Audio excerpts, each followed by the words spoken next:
Assalamualaikum warahmatullahi wabarakatuh. Perkenalkan, saya Iga Fitria, SPDSD, mahasiswa Pasca Sarjana Universitas Mahmud Yunus Batu Sangkar. Seperti yang kita ketahui, perencanaan adalah hal yang penting dalam sebuah organisasi, termasuk organisasi pendidikan.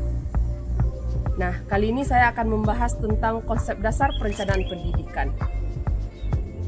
Perencanaan merupakan sebuah proses mempersiapkan kegiatan secara sistematis untuk mencapai tujuan. Sementara pendidikan adalah usaha sadar dan terencana untuk mewujudkan suasana belajar agar peserta didik dapat mengembangkan kemampuannya. Jika perencanaan dan pendidikan digabungkan, maka akan menjadi sebuah disiplin ilmu yang multidimensional. Ada beberapa definisi perencanaan pendidikan menurut para ahli. Yang pertama, menurut Combs. Combs mengatakan, perencanaan pendidikan itu adalah perencanaan nasional, analisis sistematis dalam sebuah proses perkembangan pendidikan. Kemudian, Albert Otterson mengatakan, perencanaan pendidikan itu sebuah investasi pendidikan berdasarkan pertimbangan ekonomi. Yusuf Enoch menyebutkan bahwa perencanaan pendidikan itu adalah proses mempersiapkan alternatif untuk sebuah keputusan di masa depan. Sedangkan Guru G mengatakan perencanaan pendidikan itu proses mempersiapkan kegiatan di masa depan. Guru G menekankan bahwa perencanaan pendidikan itu berimplementasi untuk masa depan. Berdasarkan pendapat beberapa para ahli tersebut, dapat kita simpulkan bahwa perencanaan pendidikan adalah proses intelektual yang berkelanjutan, sistematis dan rasional dalam mempersiapkan kerangka keputusan dan tindakan di masa depan untuk mencapai tujuan pendidikan secara efektif dan efisien. Nah, perencanaan memiliki posisi yang sangat penting dalam sebuah organisasi, termasuk pendidikan. Tanpa perencanaan, organisasi akan berjalan tidak sesuai dengan arahnya. Ada beberapa urgensi perencanaan dalam sistem pendidikan nasional. Yang pertama, sebagai kompas penunjuk arah. Di tengah kompleksitas dan ketidakpastian pendidikan, perencanaan harus mampu beradaptasi dengan perubahan dunia yang cepat dan signifikan. Kemudian yang kedua, instrumen fundamental untuk mengatasi masalah sistemik, seperti disparitas atau kesenjangan mutu, kompetensi guru, fasilitas dan relevansi lulusan. Urgensi yang berikutnya adalah prasyarat keberhasilan. Reformasi pendidikan harus berjalan sesuai dengan perencanaan yang matang. Contohnya saja kurikulum merdeka. Perencanaan strategis di tingkat nasional harus diterjemahkan menjadi perencanaan taktis di tingkat daerah dan perencanaan operasional di tingkat sekolah. Urgensi yang terakhir adalah perencanaan itu menjamin akuntabilitas dan efisiensi penggunaan sumber daya publik. Perencanaan harus memastikan bahwa alokasi anggaran, penempatan tenaga kependidikan, dan pembangunan infrastruktur harus dilakukan secara rasional, berbasis data, dan dapat dipertanggungjawabkan. Perencanaan pendidikan bukanlah sebagai tujuan perencanaan itu sendiri, melainkan sebagai alat untuk mencapai tujuan pendidikan nasional. Ada beberapa tujuan dari perencanaan. Yang pertama, menetapkan standar, pengawasan, dan pengendalian. Dengan membandingkan pelaksanaan kegiatan dengan apa yang telah kita rencanakan, manajer pendidikan dapat melakukan pengawasan dan pengendalian untuk memastikan kegiatan berjalan sesuai jalur. Tujuan yang kedua yaitu mencapai efektivitas dan efisien.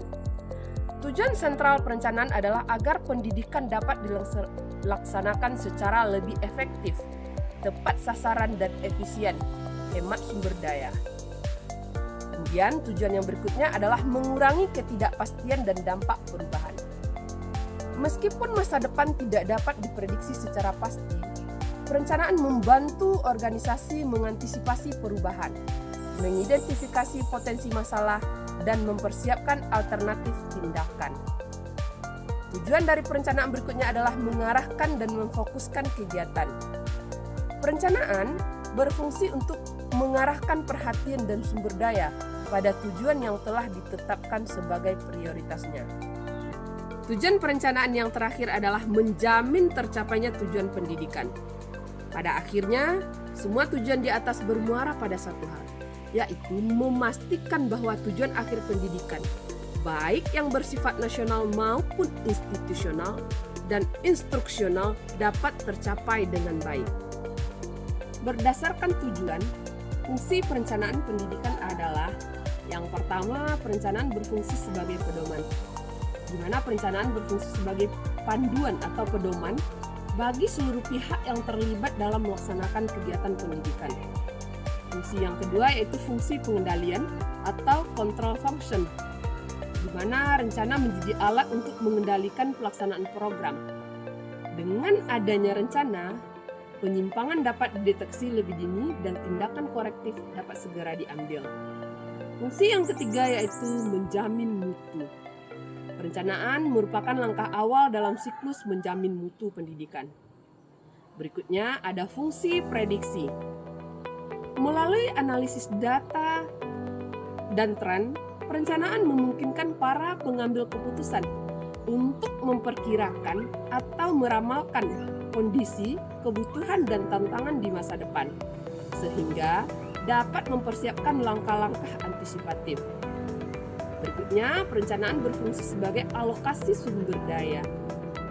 Perencanaan membantu dalam membuat keputusan yang rasional mengenai alokasi sumber daya yang terbatas, baik itu anggaran, sumber daya manusia, sarana, dan prasarana, berdasarkan skala prioritas yang telah ditetapkan.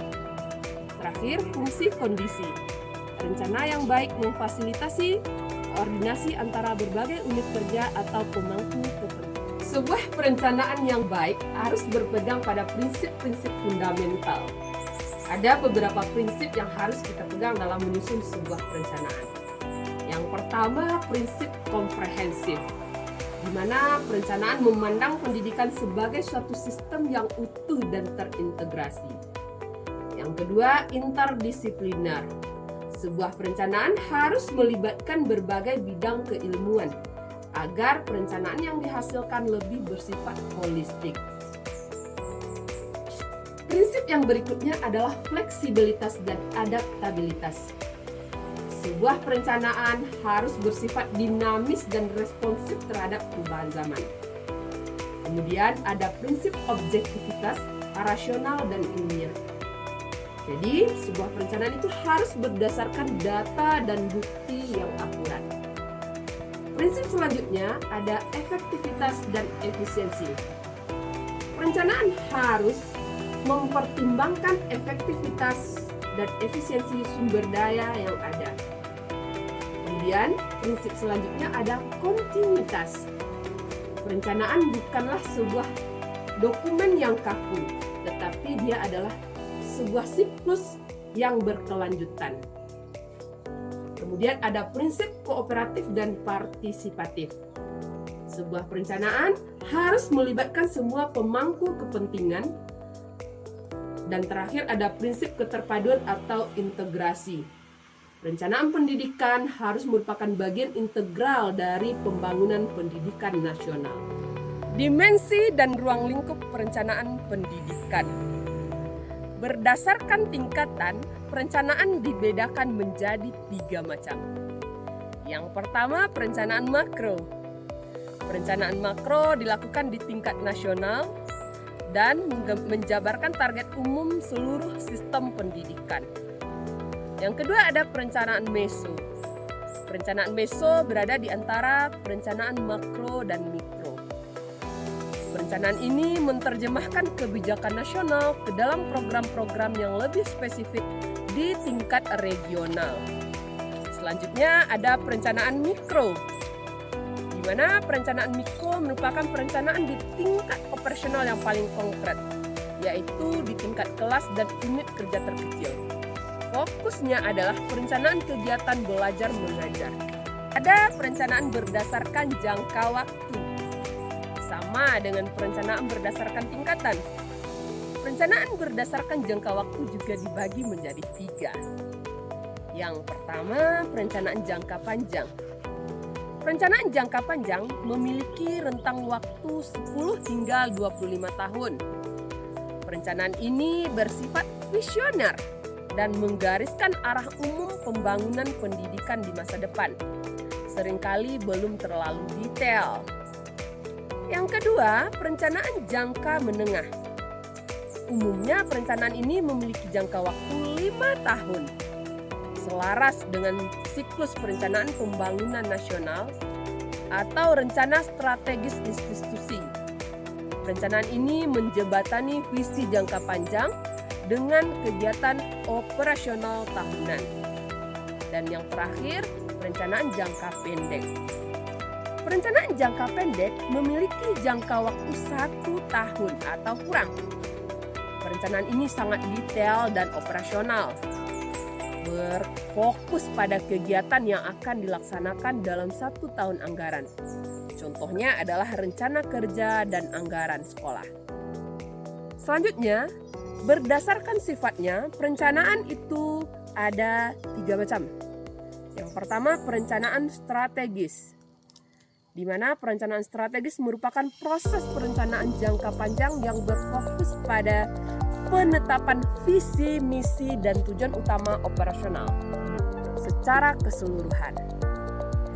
Kemudian yang kedua adalah perencanaan taktis, di mana perencanaan ini berjangka menengah dan lebih spesifik, menguraikan bagaimana strategi-strategi umum akan diimplementasikan oleh unit atau departemen tertentu. Fokusnya adalah pada alokasi sumber daya dan pengembangan program untuk mencapai tujuan. Selanjutnya, perencanaan operasional merupakan perencanaan jangka pendek yang sangat rinci.